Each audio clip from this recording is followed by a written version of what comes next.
I think this could be the best yet. 96,000 people, that's incredible. It's record-breaking in the UK. And the one, I didn't go to the LA one, I've been to all the ones in Riyadh. They've been incredible too. And the Fury Usyk and Fury Ngannou ones in particular, amazing.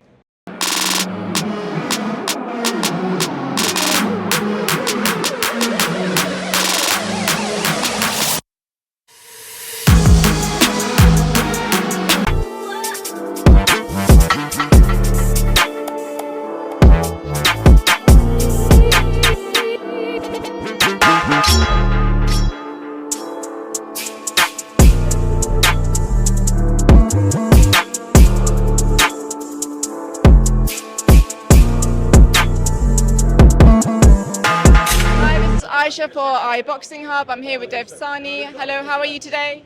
Very good. How are you? I'm very well, thank you. Very happy that I could make it here to the press conference. I think it was really great. The venue is beautiful. What did you think of the conference today? I think, yeah, I agree with you. The venue is amazing, and this is a nod to what Riyadh season are doing. Look at the grand arrivals. We were in Leicester Square, a red carpet, purple carpet event.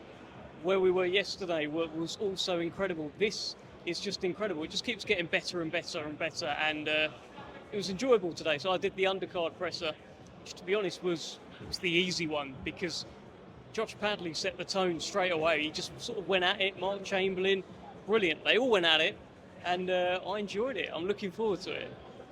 So sometimes in press conferences, things can get a tiny bit awkward. How does that feel for you when it does become like that?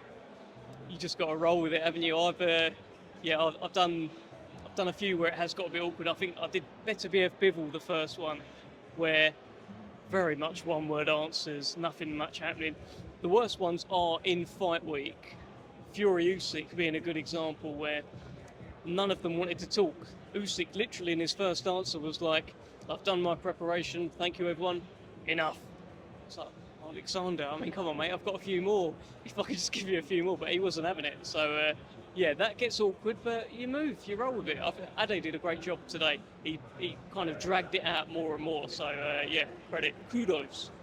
Are there any tactics that you use? Because at this stage, where you're like 1-2 days away from the fight, most fighters don't want to talk. They don't want to do like media stuff much. They will give you one-word answers. Yeah. What's your kind of tactics to sort of move things going, maybe get things going a bit? Well, for me, my personal tactic is that I hope that even if they don't want to say anything today, they have said something in the past. So I know what they've said in the past, so I present that. So Hamza and Tyler Denny today, they weren't really wanting to go back and forth, but I knew Tyler Denny said the reasons why he'd beat Hamza. Hamza said it back, so let's bring it forward. So I try and use that if I have to.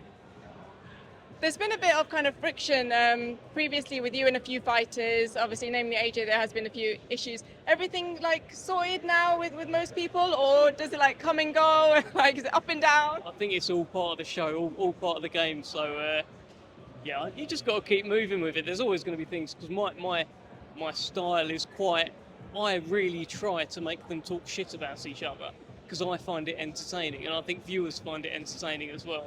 I just sat through way too many boring press conferences in my time where I'm like, come on, give me something. So I always try. If I upset fighters, it happens, but I think I'm good at the moment. How else do you think we could spice up like press conferences? Because obviously I've gone to a few now. You've done quite a lot, obviously, in your career. The media don't really get to ask questions. Do you think that that's something that might, be introduced? Yeah, maybe. I think I can see it happening. I can see a lot of stuff happening with like the Misfits ones or that kind of world, where people are then asking stupid questions.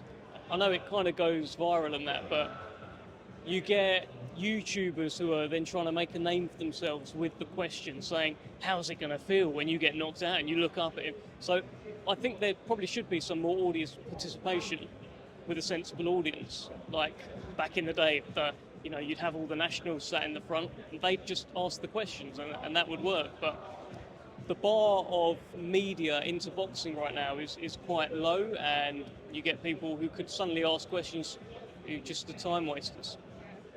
No, absolutely. So you've been to quite a few Riyadh season events. Have they been different in different countries, or do you think one's been better than another? How have they differed?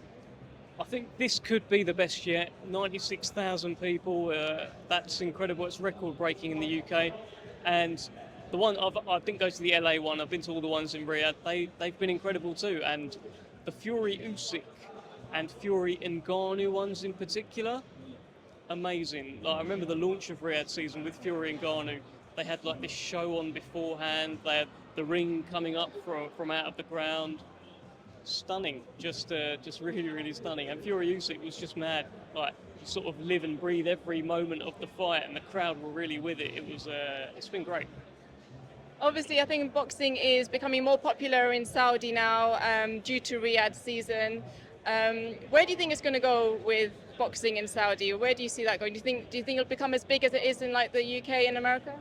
It's got the potential. It could take a while, but all the right things are happening.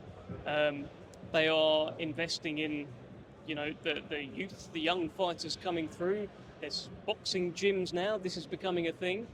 This is clearly part of the vision. You're seeing more and more Saudi fighters making onto these shows, and it's great to see. So I think, look, it's not going to be an overnight thing, but I think there is a movement to increase the amount of Saudi boxers.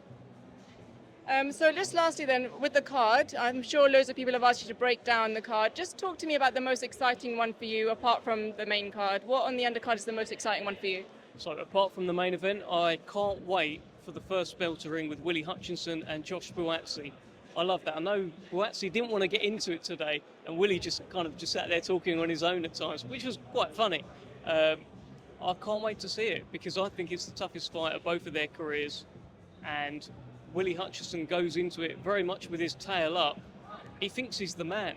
He met Artur Beterbiev, and he told Beterbiev, "I'm going to fight you one day." Apparently Beterbiev told him, "Well, you better hurry up," because he's like 40 odd. But he's not too far away from that. If Willie Hutchinson beats Joshua Buatsi, he's WBO interim champion. Never know what could happen, but I can't wait for that fight. Is Buatsi too good? Olympic bronze medalist, unbeaten? Or is Willie Hutchinson this wild card who's suddenly arrived in the light heavyweight division who could beat them all? I don't know. I can't wait to find out. Lastly, prediction for the main card, AJ and Dubois. Who do you think takes the win? I don't know yet. I'll tell you just before the first bell rings, so grab me then, just in case I have to see AJ or Dubois beforehand. Thank you so much for your time, Dev. Thank you.